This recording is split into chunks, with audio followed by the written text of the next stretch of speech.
Yes, the challenge of speaking about Yeshua. And I'm going to refer to him as Yeshua because that would have been one of the ways that his name, the name of Jesus, might have been spoken in Aramaic. And for me, that helps make a distinction between what I call the Sunday school Jesus that most people that were born into Western culture got exposed to if you grew up in Western Protestant or Roman Catholic religion. There was a certain view about Jesus that actually was not as true to what the essence of his wisdom teaching was. It's really more the Jesus, I call it, that was constructed by the early church and beyond. And much of that was used more for political than spiritual reasons. And I see a lot of nodding heads, so I know a lot of people have done a lot of reading and exploration about this. I'm not going to go back into my own personal story. I gave a lot of that when I was with you last year, but of course not everyone would have been here, or if you were here you may not remember it. But as we've all noted here with our threesome who were in seminary and were friends back in the day, we've all taken interesting trajectories that have been actually marked by trying to come to grips with, as most people in this room have, how do I come to grips with this kind of exclusive teaching about this is the only way to be able to have any kind of, as they would say, salvation. It's the only way to go to heaven. How can we come to grips with an exclusive message preached by a wisdom teacher whose very life and whose very essence was one of welcoming to all? How do we make sense out of that? And, you know, your story is as unique as any of ours, where I became a Sufi. The light of truth is recognized. We say by Sufis, the light, we recognize and affirm the light of truth as it's expressed in all religions and all paths. Not very different from Unitarianism, actually. There's a sense in which there is nothing that has exclusive claims to my God is better than your God, or I know a better way. So how do we reconcile that with finding these words in the Bible where Jesus says things like, I am the way, the truth, and the life? Or I am the door.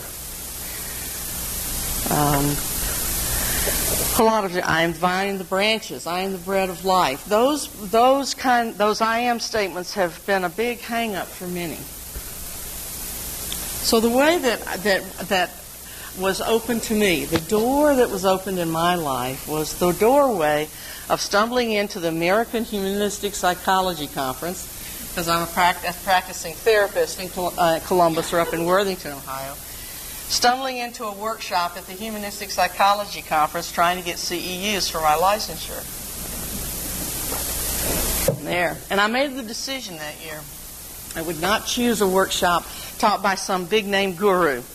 I follow the rest of the world. I read the next bestseller on the market by the latest personal growth teacher or spiritual guru, and trying to find what's going to help me to enlightenment, what's going to help me be a better person, or help me help my clients to be a better person.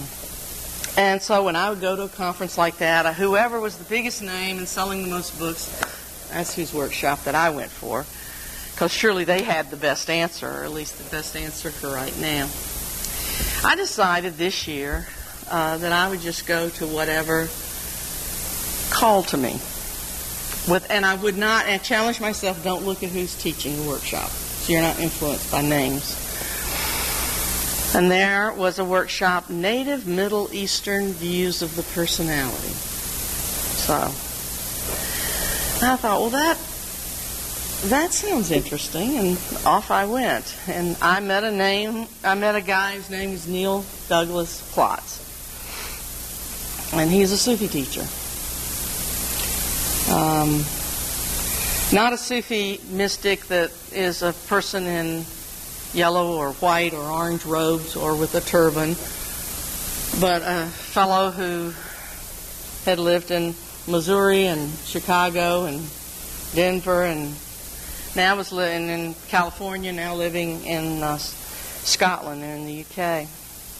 But just a regular fellow who talked as a Sufi teacher, though, about the Aramaic language and what possibilities were uncovered about the truth of Jesus, Yeshua, as a wisdom teacher. And we chanted, it's a little tiny taste of a kind of a Sufi chant, meditation, or breath experience. The Sufis do spiritual walks, and they do, some schools of Sufism do simple circle dance. And the experience of that day changed my life, because I had made the decision to move out of church because I couldn't find any meaning within, at least within the Christian churches, that was satisfying to me. They could move beyond that exclusivism and open up into something that was wider. So psychotherapy felt like a good option, since I had been an undergrad psych major and had been interested in the depths of personality, and felt that ultimately spiritually, like the oracle at Delphi, know yourself. That somehow something about the depths of self would give us some clues about who or what the divine or the sacred is. Hence the reading this morning from Emerson, if you can make that connection. So, I talked last year about the Aramaic Lord's Prayer. The Lord's Prayer, there's a lot of debate amongst scholars about Jesus' words. So if you've got a red letter edition of the New Testament and all those words of Jesus are in red, well, academics and scholars have pretty much determined that most of that was later interpolations. They were written in by the early church. But scholars do agree that the Lord's Prayer was probably that oration or something similar to it was probably close to something Jesus might have said. All this was oral tradition. Nothing was written down for 60 years. So you can imagine how things were 60 years after the death of someone, trying to write the stories back then. And you just play the game of gossip, and you can see how from here to there we can have a totally different story as it passes along one row of human beings within a 10-minute span. Think about 60 years. But Lord's Prayer probably was, and they determined this by words and language and structure and what might have been near to how it would have been said. The Beatitudes is second. The set of the blessedly are, or blessedly ripe are. Those were the second most agreed upon, and the third were these I am statements. And everything else beyond that is assumed to have been written in by early church and might have pointed to something that Yeshua might have said, and maybe not, because sometimes things were ascribed to Jesus that he said them when it was really somebody who was trying to get a church to do something, and so they said, but Jesus said, and it somehow got into these scriptures. So we're trying to go back and create something that has some feeling, some sense of essence of this wisdom teacher. And Neil talks about what he calls the pluralist imperative, that Christianity or followers of Yeshua, that religion will eventually die if it cannot deal with the pluralist imperative, because we live in a world of diversity. We live in a world of diversity, and if we can't affirm diversity, we will eventually die. And so Unitarians are ones who affirm diversity. So the Aramaic word for life energy is high. There's more high life energy in places that affirm diversity. One of the universe principles, those who've read the story of the universe, Thomas Berry and those other speakers like him who tell the universe story, two of the principles are communion and diversity. when you're looking at how did the universe itself get from the Big Bang, or however it happened, till now. Unity or communion and diversity. There's a third in there too, but those two principles have to be affirmed for growth to continue. And so it is in our spiritual communities. That diversity has to be affirmed. So, we look at Aramaic as a language. We find in the Lord's Prayer the Avun Bashmaya, which was translated as Our Father who art in heaven. I'm not going to go through how you break down that word through Aramaic, but a better rendering would have been, O birther, Father, Mother of the cosmos, who creates everything that moves in light and brings it into form.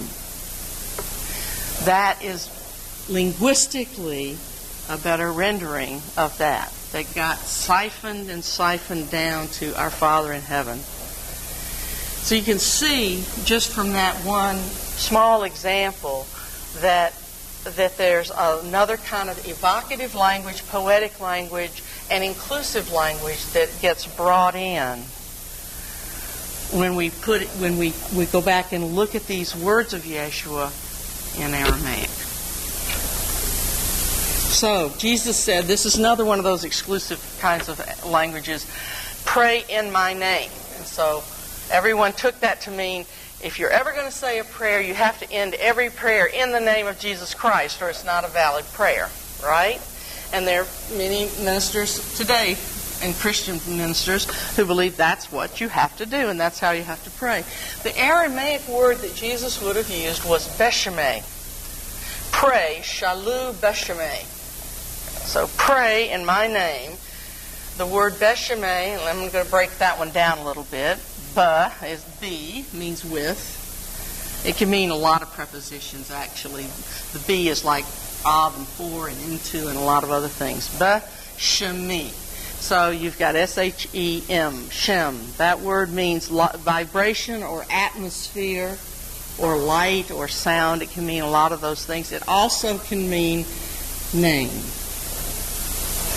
We know that, for example, in Native American tribes, in certain tribes, when a child is born, they wait for a number of weeks or months to name the child. You don't give a child a name until you know the child's shem. The shem. What's the atmosphere? What's the energy? What is this new being embodying that we see? Is he or she like a babbling brook, or like a running deer, or like a protective bear, or like the quiet mountain? You know the shem of someone before you give it a name, because the name means shem, atmosphere. When Yeshua would have said to his disciples, pray, shalu beshemeh, he was saying, not pray in my name. There's nothing in Jesus' story that ever says he intended to do or be anything other than a Jewish rabbi. There is nothing that said, I want to start a new religion. I'm going to call that Christianity. He was a good Jewish rabbi, just being a good Jewish Rebbe, as they would say. Teaching people from the heart. The wisdom that he knew. So he would have said, Shalu Beshemeh, which means, watch me when I pray. When I go into a prayer or meditative state, feel with me what the atmosphere is, what it's like. I'm having my connection with the Holy One. Pray with that shem. You can pray and have your own connection. I'm just offering a model of an atmosphere or a way of connecting. That's what any good spiritual teacher does. Good spiritual teacher is the Cupid between a follower, a student, and the divine. They're just helping to make that connection. It was not about anything that had to do with the exclusivity of praying in the name of Jesus or Jesus Christ, Christ being a later name added onto the person of Jesus. All this leads up to, we're going to jump way over now into the Gospel of John. John was The John community was akin to the Thomas community. And many of you know that the Gospel of Thomas and these Gnostic Gospels that were discovered as a part of the Dead Sea Scrolls Nag Hammadi text back in the 50s. They opened up new worlds to us about what was happening during these early followers of Yeshua. They would not have been called Christians at that point. They were just little Jewish cult groups or sect groups that were followers of Jesus. They were manifesting in all kinds of different ways all throughout the Middle East. As these groups grew, they grew from first something that would have looked like esoteric mystery schools.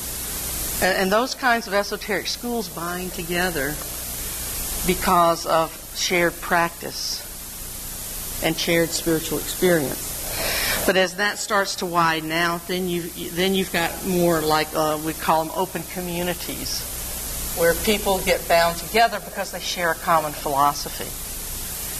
The next level, though, is that then they become churches, and then churches are defined by a specific code of belief, and that's when we start getting into these boxes of this is the way to interpret what Jesus said. This is the exclusive way, is in this box, because the church then becomes the authority.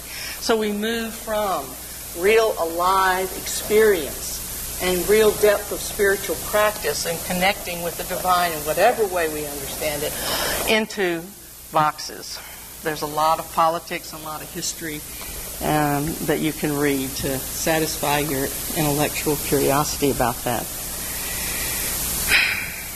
John was really the one who was taking us, though, through understanding Jesus as an embodiment of Hukmah, which means holy wisdom, and is feminine. And most scholars agree, actually, that most of the early followers, particularly in the John and Thomas communities, saw Jesus as the embodiment of Hukmah, of holy wisdom, of the holy, sacred sense. And what Hukmah does is she invites, and you can find this in the book of Proverbs as well as some other wisdom literature, she invites everyone to the table. She listens to all the voices and wants to make sure everyone's heard and that everyone has enough to be fed.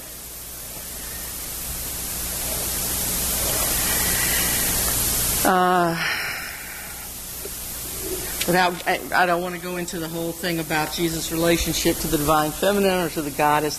We spent a day exploring those topics yesterday. But for those that are interested, you can give me a shout, and I'll give you some notes from that, or point you in some directions for that exploration. What I want to return to is that Jesus, being the embodiment of Hukmah, was interested in inclusivity and bringing worlds together. He was far from being an exclusivist. There are all these I am sayings. I'm going to read to you the interpretation from the Aramaic of I am the way, the truth, and the light.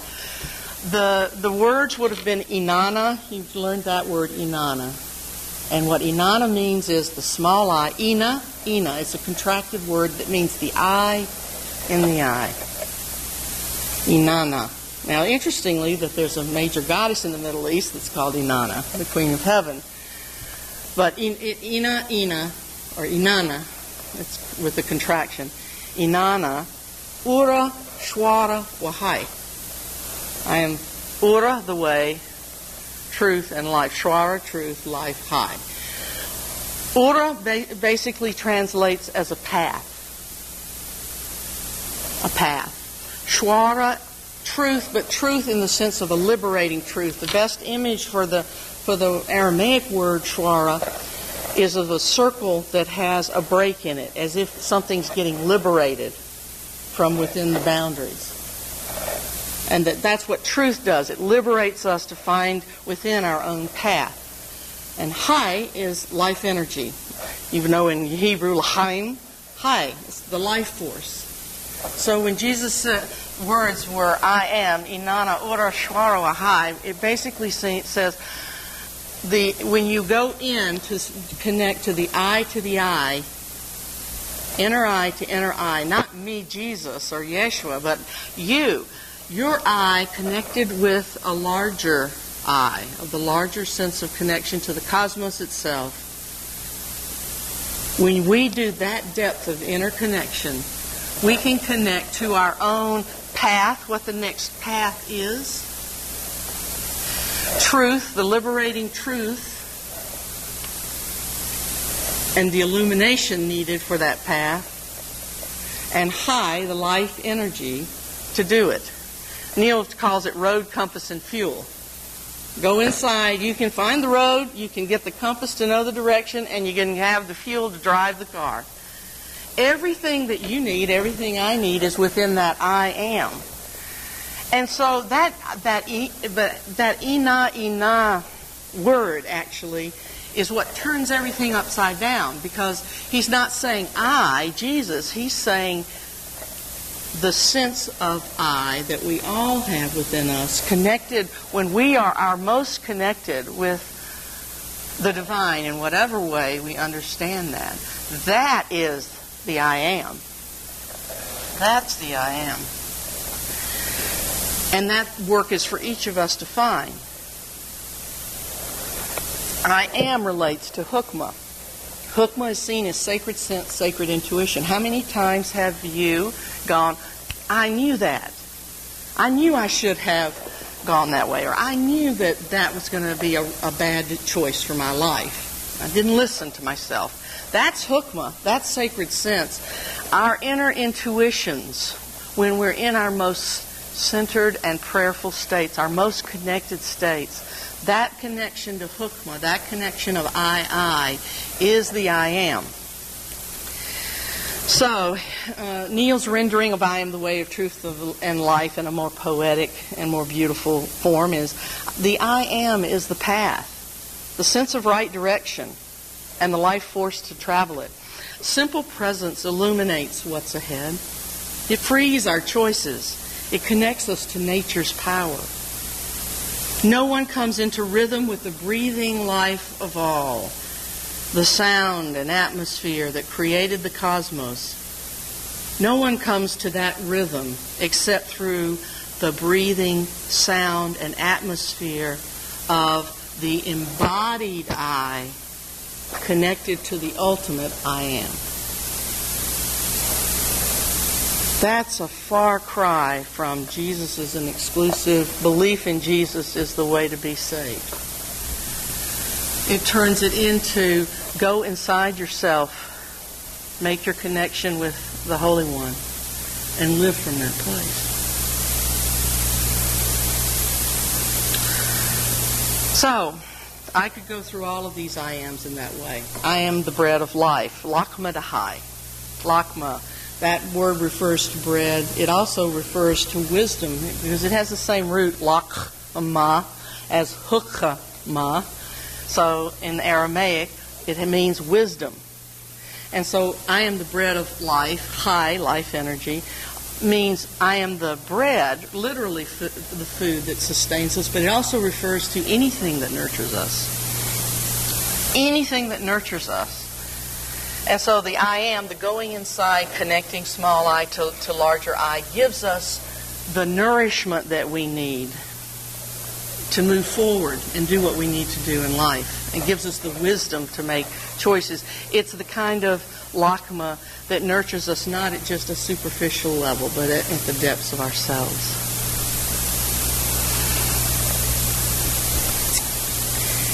Jesus, in teaching about I ams, was teaching us about hukmah. Was teaching about directing us into our own inner life and outer life. And I just close by saying that hukmah points us in the direction not only of our own interior knowing by inviting our inner voices to the table, but she points us to justice because she also embodied inviting everyone to the table.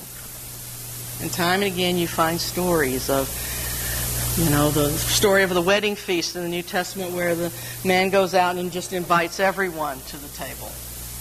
when guests didn't arrive. Everyone was invited.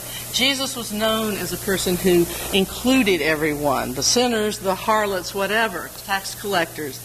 He was the one who included all. So, Jesus, in pointing to I am and pointing to us to Hukmah, is saying, go inside yourself and go outside yourself. Know yourself and include everyone. Live a life of being welcoming to all, both from your inner and your outer voices, and keep your deepest connection with sacred unity. Amen.